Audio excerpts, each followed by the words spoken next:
ఓం నమః శివాయ.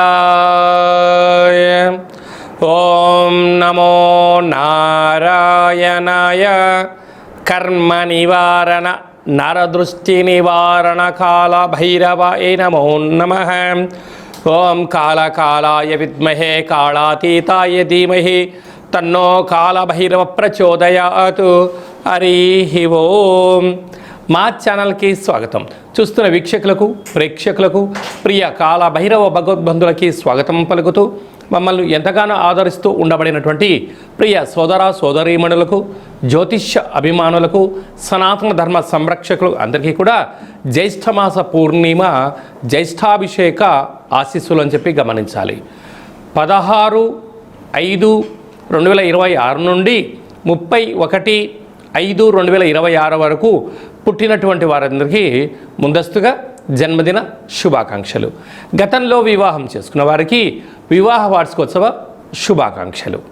ద్వాదశ రాశుల్లో గ్రహ గమనాల్ని ఒకసారి పరీక్షిద్దాం. మేషరాశిలో 8 సంవత్సరాల తర్వాత కుజభగవానుడు అధిక జ్యేష్ఠమాస సందర్భంగా స్వక్షేత్రంలో కుజ సంచార స్థితి. వృషభ రాశిలో రవి బుధ సంచార స్థితి. మిథున రాశిలో 12 సంవత్సరాల తర్వాత గురు శుక్ర సంచార స్థితి. సింహరాశిలో కేతు సంచార స్థితి. కుంభరాశిలో రాహు సంచార స్థితి. మీనరాశిలో శని భగవానుడి సంచార స్థితితో ద్వాదశ రాశుల్లో గ్రహ గమనాలు ఈ విధంగా ఉన్నాయి. సింహరాశి వారికి ఒకవైపు అష్టమ శని సంచార స్థితి జరుగుతూ ఉండగా 8 సంవత్సరాల తర్వాత కుజభగవానుడు భాగ్యస్థానంలో స్వక్షేత్రంలో సంచారం చేయడము విపరీతమైన అదృష్టం ఆనందం సింహరాశి వారి యొక్క సొంతం అని చెప్పి గమనించాలి. సింహరాశిలో ఏ నక్షత్రాలు వస్తాయనగా మఖా నక్షత్రంలోని 4 పాదాలు, పుబ్బా నక్షత్రంలోని 4 పాదాలు, ఉత్తరా నక్షత్రంలో 1 పాదం కలిపితే సింహరాశి. రాశాధిపతి రవి భగవానుడు. వీరికి రాశిలోనే కేతు సంచార స్థితి, సప్తమ రాహు సంచార స్థితి. రాహుకేతుల మధ్యలో సకల గ్రహాలు ఉన్నాయి. ఒకవైపు అష్టమ శని సంచార స్థితి. ఇలాంటి గడ్డుకాల సమయంలో భగవంతుడు 8 సంవత్సరాల తర్వాత అధిక జ్యేష్ఠమాస సందర్భంగా భాగ్యస్థానంలో కుజుడు సంచారం చేస్తూ ఉన్నాడు కనుక భూములు, క్రయ విక్రయాలు, అదృష్టం, ఆనందం ఈ యొక్క సింహరాశి వారి సొంతం.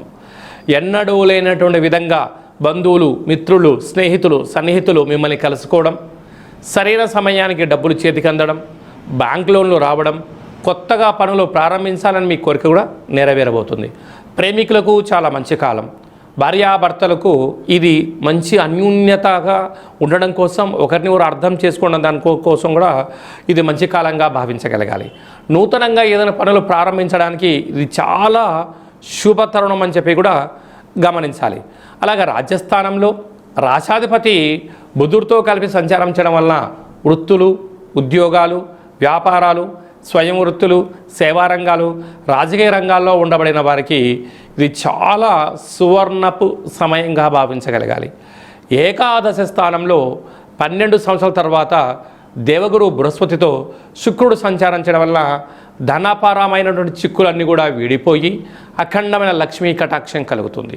కనుక ఈ జ్యేష్ఠమాస పూర్ణిమ సందర్భంగా సాయం సంధ్యాకాల సమయంలో ఒక వెడల్పాటి పాత్రలో పచ్చిపాలను వేసి ఎర్రటి పుష్పాలను లేక ఎర్రటి అక్షంతలను వేసి మీ మనసులో ఉండబడిన కోరికలు నెరవేర్చాలి అని చెప్పి నమస్కారం చేసుకొని మందారపు వృక్షానికి కానీ, మేడి వృక్షానికి కానీ, రావి వృక్షానికి కానీ పోసి తీర్థం స్వీకరించినట్లయితే విపరీతమైన అదృష్టం, ఆనందం సింహరాశి వారి సొంతం అవుతుందని చెప్పి గమనించాలి. మే నెలలో ద్వితీయార్థంలో ముఖ్యమైన పండుగల గురించి క్లుప్తంగా, సవివరంగా, సంపూర్ణంగా తెలుసుకుందాం. 21వ తారీఖున ఎన్నడూ లేనటువంటి విధంగా అధిక జ్యేష్ఠ మాసంలో గురువారము పుష్యమి నక్షత్రము అనగా తెల్ల జిల్లేడు వృక్షం దగ్గర పూజ చేసిన, తెల్ల జిల్లేడు యొక్క వేరు తీసుకొచ్చి సింధూరం పూసి ఇంట్లో పెట్టుకున్నా, ఒక లక్ష్మీ గణపతి హోమాన్ని చేసుకున్న అద్భుతమైన అఖండమైన రాజయోగం మన సొంతం అవుతుందని చెప్పి గమనించాలి. అలా చేసుకోలేనటువంటి వారికి తెల్ల జిల్లేడు వృక్షం దొరకలేనటువంటి వారు ఈ కింది నెంబర్ను సంప్రదించినట్లయితే, మీ గోత్రనామాలు పంపించినట్లయితే పూజ చేసి ఆ తెల్ల జిల్లేడు యొక్క వినాయకుడి స్వరూపాన్ని వేరును మీకు పంపించడం జరుగుతుందని చెప్పి గమనించాలి. 23వ తారీఖున కాలాష్టమి అంటే కలియుగ కాలంలో కలి చేత, నరదృష్టి చేత, శత్రువుల చేత ఎవరైతే బాధపడుతున్నారో ఆ రోజు కాళభైరవ స్వామిని స్మరణ చేసిన, ఇంట్లో కుష్మాణ దీపాన్ని వెలిగించిన, కాళభైరవ అష్టకాన్ని విన్నా, సునకపు మహారాజు గారికి గారెల దండ వేసిన, అతిథికి ఆహారం పెట్టిన, కాళభైరవ స్వరూపంగా భావించి ఎప్పుడైతే చేస్తామో కష్టాలకు ముగింపు పలికి అష్ట ఐశ్వర్యాలకు స్వాగతం పలుకుతారు అని చెప్పి గమనించాలి. అలాగనే మనకు 31వ తారీఖున అధిక జ్యేష్ఠమాస పూర్ణిమ అంటే అధిక ఫలితము అంటారు. కనుక అధిక జ్యేష్ఠమాసంలో శ్రీమన్నారాయణ స్వామి యొక్క స్మరణ చేసిన, ధ్యానం చేసిన, తిరుమల వెంకటేశ్వర స్వామి క్షేత్రంలో జ్యేష్ఠ పూర్ణిమ సందర్భంగా విశేష అభిషేకం చేస్తూ ఉంటారు. కనుక మన గృహంలో వెంకటేశ్వర స్వామివారి స్మరణ, పూజను, ఒక తులసిమాలను సమర్పించిన అంతే పుణ్య ఫలితం ఉంటుందని చెప్పి గమనించాలి. కనుక జ్యేష్ఠమాస పూర్ణిమ సందర్భంగా అంటే సాయం సంధ్య అంటే చీకటి పడ్డ తర్వాత 7:30 నుంచి అర్ధరాత్రి 11-12 గంటల వరకు గగనంలో తెల్లగా చల్లగా చంద్రుడు కనపడుతూ ఉంటాడు. కనుక ఒక వెడల్పాటి పాత్రలో పాలు పోసి అందులో 1 కానీ 5 కానీ శక్తి అనుసారంగా కొన్ని ముత్యాలు వేసి మీ మనసులో కోరిక కోరుకొని ఆ చంద్రభగవానికి నమస్కారం చేసుకొని ఈ యొక్క పాలను తులసి వృక్షానికి పోసినట్లయితే అద్భుతమైన ఐశ్వర్యము, లక్ష్మీ కటాక్షము, శ్రీమన్నారాయణుడి యొక్క ఆశీస్సులు ఉంటాయని చెప్పి గమనించాలి. అలా కుదరలేనటువంటి వాళ్ళు ఎవరైనా ఉన్నట్లయితే ఈ కింది నెంబర్ సంప్రదించినట్లయితే మీకు ఆ జ్యేష్ఠమాస పూర్ణిమ సందర్భంగా గగనంలో ఉండబడిన చంద్రుణ్ణి పాలల్లో దర్శింపచేసేటువంటి వీడియోను షూట్ చేసి మీ గోత్రామాలతో పూజ చేయించి ప్రసాదం మీకు పంపించడం జరుగుతుందని చెప్పి గమనించాలి. అలాగనే మీ వ్యక్తిగత జాతకం తెలుసుకోవాలనుకుంటున్నారా? మీ యొక్క పేరు, పుట్టినటువంటి తేదీ, నెల, సంవత్సరం, పుట్టిన సమయం రాసి వాట్సాప్ ద్వారా పంపించగలరు. 100 సంవత్సరాల జాతకాన్ని రాసి పంపించి పుట్టినప్పుడు గ్రహ గమనాలు ఎలా ఉన్నాయి, ప్రస్తుతం ఎలా ఉంటున్నాయి, రాబోయే కాలంలో ఎలా ఉంటున్నాయో సవివరంగా సంపూర్ణంగా తెలియజేయడం జరుగుతుంది. అలాగే డేట్ ఆఫ్ బర్త్లు లేనటువంటి వారికి మీ పేరు యొక్క మొదటి అక్షరాన్ని అనుసరిస్తూ రాశిని తెలియచేస్తూ రమణ శాస్త్రం ద్వారా అనగా గవళ ద్వారా భూత భవిష్యత్ వర్తమానం తెలియజేయడం జరుగుతుంది. ఈ కింది నెంబర్ని అపాయింట్మెంట్ తీసుకొని సంప్రదించగలరు. అందరికీ ఐశ్వర్యాన్ని, ఆనందాన్ని, అధిక జ్యేష్ఠ మాసంలో ఉండబడినటువంటి ఫలితాలు అందరికీ ప్రసాదించాలని కోరుకుంటూ మనసారా ఆశీర్వచనం.